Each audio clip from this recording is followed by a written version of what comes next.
Assalamu alaikum. Hello, ladies and gentlemen. I'm talking with Nigerians. I asked Allah. I said Allah to share Nigeria into four. Allah share Nigeria into four. Let's everybody relax. We don't have any time. They were killing everybody. If Habinda, what happened in Edo State, it happened in northern Nigeria. It happened that they kill Igbo people or they kill any southerner.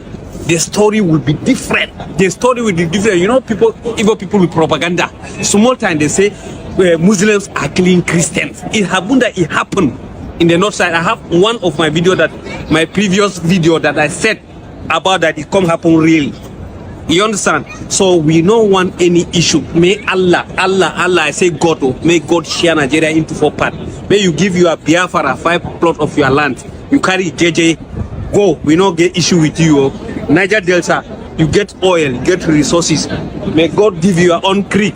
Carry your creek, go. JJ, no fight. Yoruba people, Allah don't give you blessing of sea. You have seaport, you have resources. Carry your resources, alhamdulillah. Carry them, JJJ, go without sharing of blood. Very simple. We are deceiving ourselves every time. One Nigerians, but we are not one for our minds.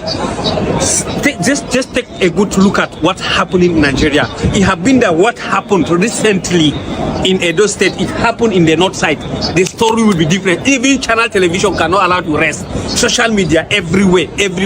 But now it happened with Hausa people. They look like people are taking them like animal. I see some people are doing propaganda, is carrying another bandit pictures, another country pictures are posting and say that, see, Northern, where are they carrying for AK-47 to go this? You see what happened?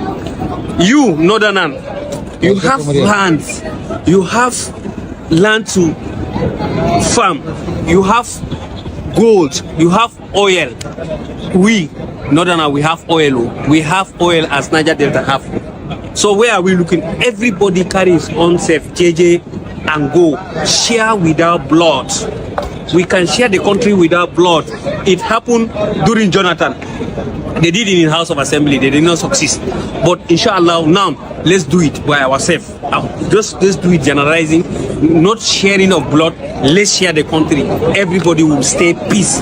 Everybody will stay peace. If I'm going to Lagos and I'm going to another country, I'll follow their rules. If they are coming to my side, they know they are going to another country, they follow their side. Everybody is very simple. All is West Africa. Hello everyone and welcome to my channel. So tell me if that man was not making any point. To me, he was making a whole lot of points. And let us divide the country without bloodshed, because that's not the way forward. Because if you are to do this with war, it will only result to bloodshed and people will lose their life. This man just stated the fact, and that's the only truth of the way forward of this country. Because being united is not working. Everybody have their own priority and their own purpose. This man was correct. Assuming this happened in the north, and that's news, Channel TV will carry it. But guess what? None of them are carrying this orbit of Edo State. It's only this small channel like our channels that are carrying this image or this video.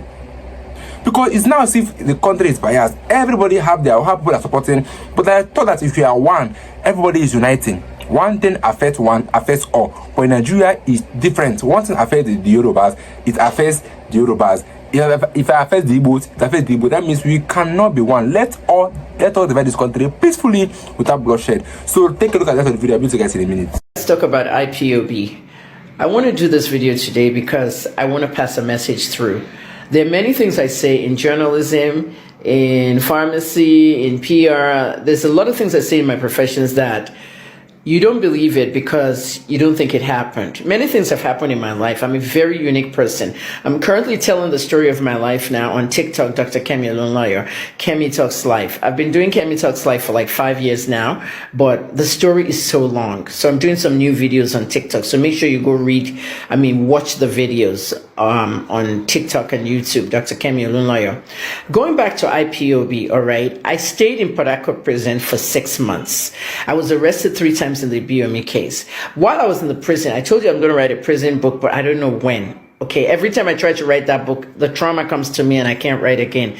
I prefer to talk. And another thing is that if I talk on video now, this video will reach somebody, or it could even reach my great grandchildren when I'm long gone, rather than a book. Oh, we heard our great grandmother wrote a book. She was in prison. She was a famous journalist. Where are they going to find the book? Okay, in the year 3045, they're not going to find any books. So that's why I leave these videos here.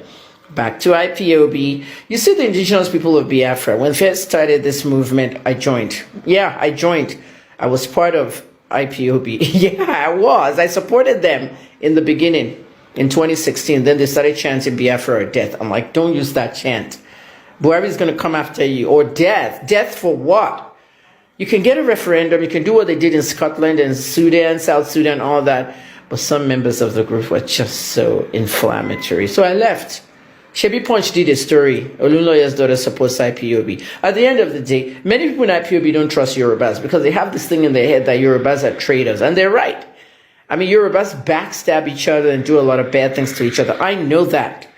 So at the end of the day, the Igbos were advocating for a separation of Nigeria because of Biafra, knowing that fully well that they wouldn't give it to them, okay, because of all the oil sitting in rivers, which is why the Biafran War even happened in the first place. And the people that committed that genocide are still alive. So I told IPOB, let's go after the people that committed the genocide. Okay, so there was no ICC and there was no Amnesty International, but there are ICC and Amnesty International. Now Yakubu Gowon is sitting in his house sipping tea.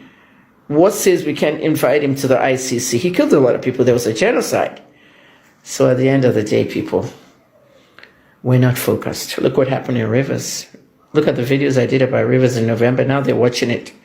Let's be focused and get our country back to where it needs to be. Left to me, my Igbo friends don't need to be separated in the country. But at this point, maybe it's best to separate the country. Okay, on this note, shout out to IPOB. I'm actually supporting all your quest because I've studied you and I've investigated you. IPOB is not a terrorist group. Let me tell you what happens. When you're going to label a terrorist group, they need to be in the counterterrorism list in the United States State Department. Okay? Somebody said to me today, oh, does it mean only the United States is the one that can print a terrorist group list? Do you see Arab countries with the most terrorists printing their own list? Or any other country printing a list and say American has terrorists too? No, the US is the capital of the world. If you're not in the counterterrorism list of the US, then you're lucky. Okay, Boko Haram is in there. Northern Nigeria, shout out to you. Boko Republic is on there.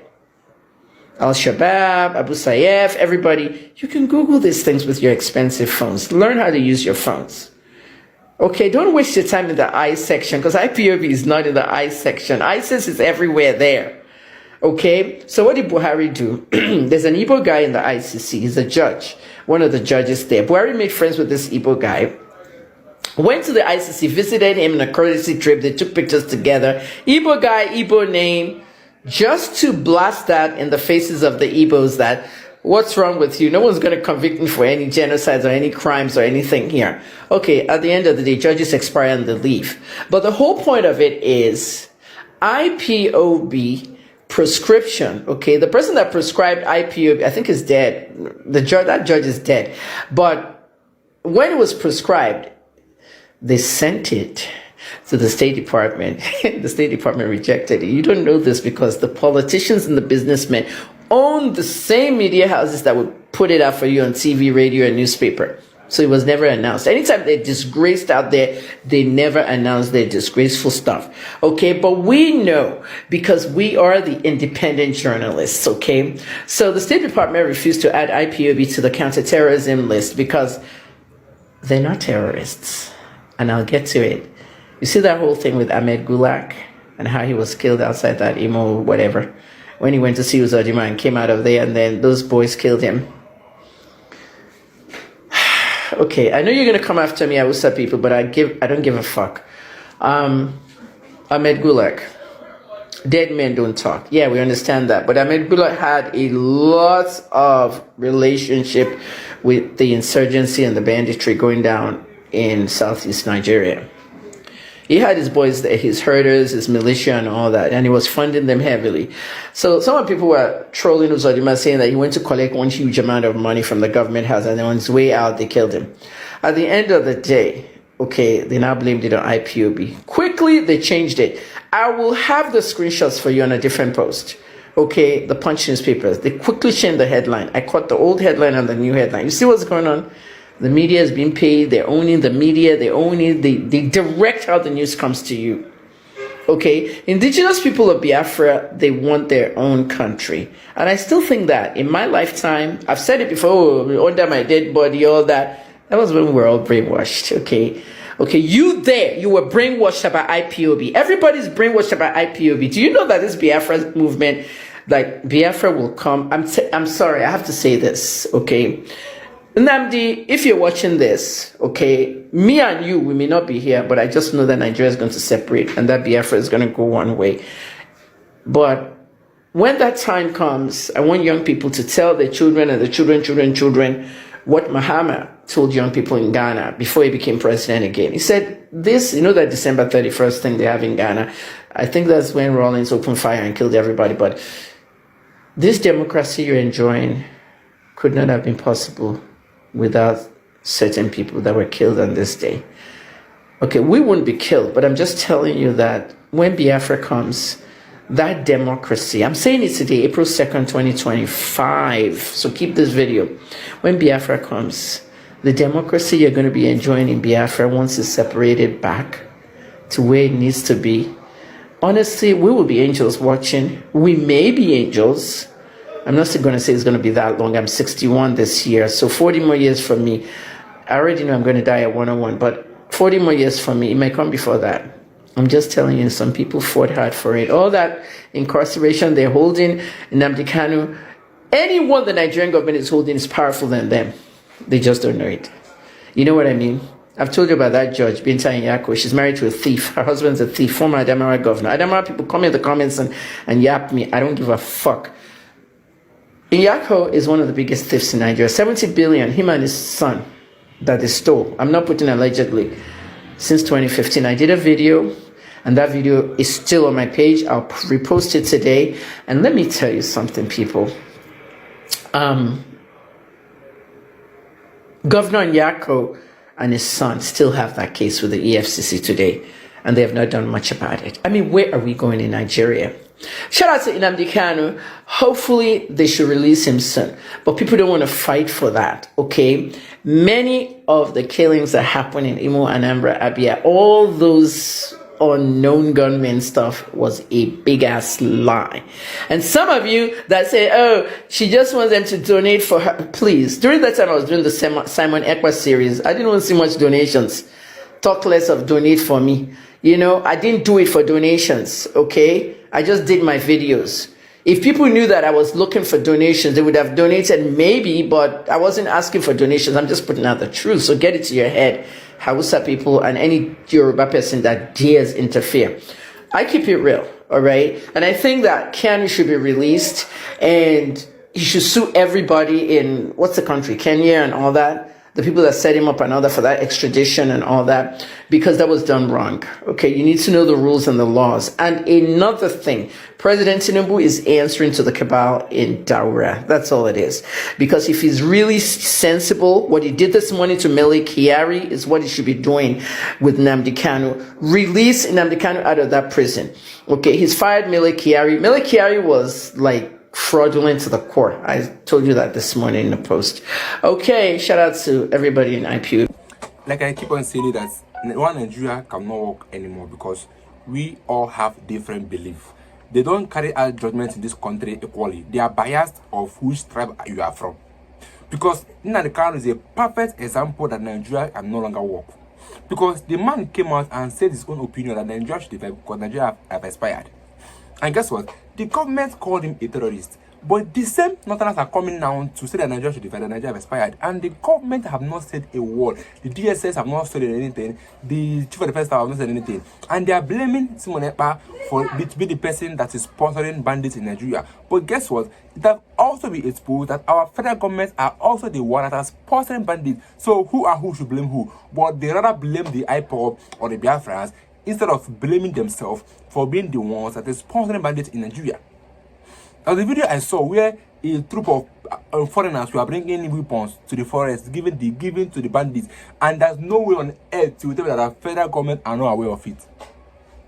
Okay, our weapons are being stolen from the army chamber or anything. We can't tell me that our government is not aware of it. So places that illegally mining our coin and mining our mineral resources, there's no way on earth you tell me that the government is not aware of it. All this is what I kind of said over and over again. Well, I'd like guys to hear your view in the comment section. I'll be guys in my next video. Don't forget to subscribe. It's your boy again, Keys. Stay tuned, guys.